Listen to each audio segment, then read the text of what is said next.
And she's been following this story from the beginning. She joins us tonight. Hey, Tucker. Great to see you, Tammy. So what I found so striking about this was that Neera Tanden, who runs the Center for American Progress, and who's a very outspoken feminist and quite a partisan, quite a hard partisan, kind of ignored, at least from this account, these claims of sexual harassment. I was really surprised by that. I thought that she would be exquisitely sensitive to sexual harassment claims, but no. Yeah, look, this really started to bubble over in 2016, and of course that was an election year. And I enjoyed your segment that previously that just came up here in the sense of this intersectionality. And when I was on the left, of course, and my first book, actually, The New Thought Police, which came out all the way back in 2001, was about how racism, sexism, and homophobia live on the left. That right. They're swathed in this sauce. And their argument always is that if we face this, or if it becomes public, or if we act on it, it'll harm the larger picture. It'll harm our goals, our narrative, our all the good work that we do in the world.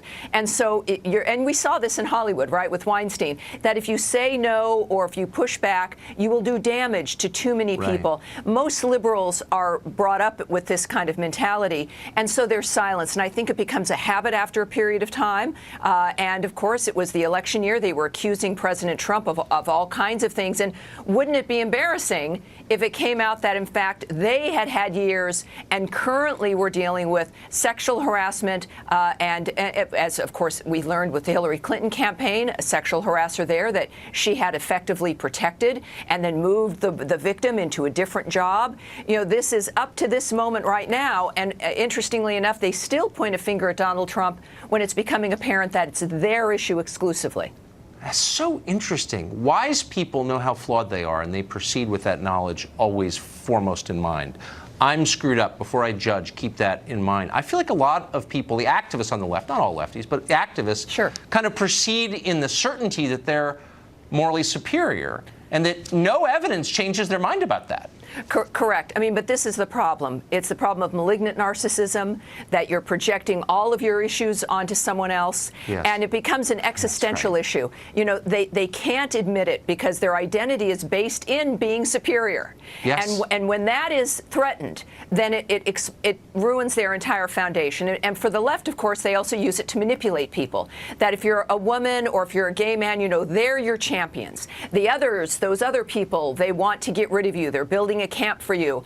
When, again, the heartbreaking reality is, for me as a feminist and as a gay woman, is that the damage is being done by those people who say they are our champions, while they continue to try to malign and besmirch the people whose policies, in particular, of course, President Trump's policies, the conservative policies that allow individuals to be personally empowered and individually free and financially independent, those are the people that get besmirched, when those are the policies that improve people's lives.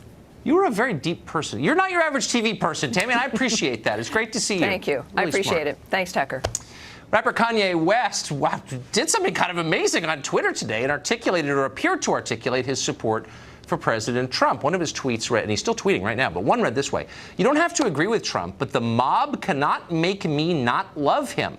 We are both dragon energy. He is my brother. I love everyone. I don't agree with everything anyone does. That's what makes us individuals, and we have a right to independent thought."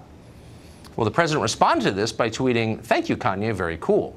After the tweets, West's Twitter following, which was enormous, plunged, I think this is right, by more than 9 million followers. What do we make of all of this? Jason Whitlock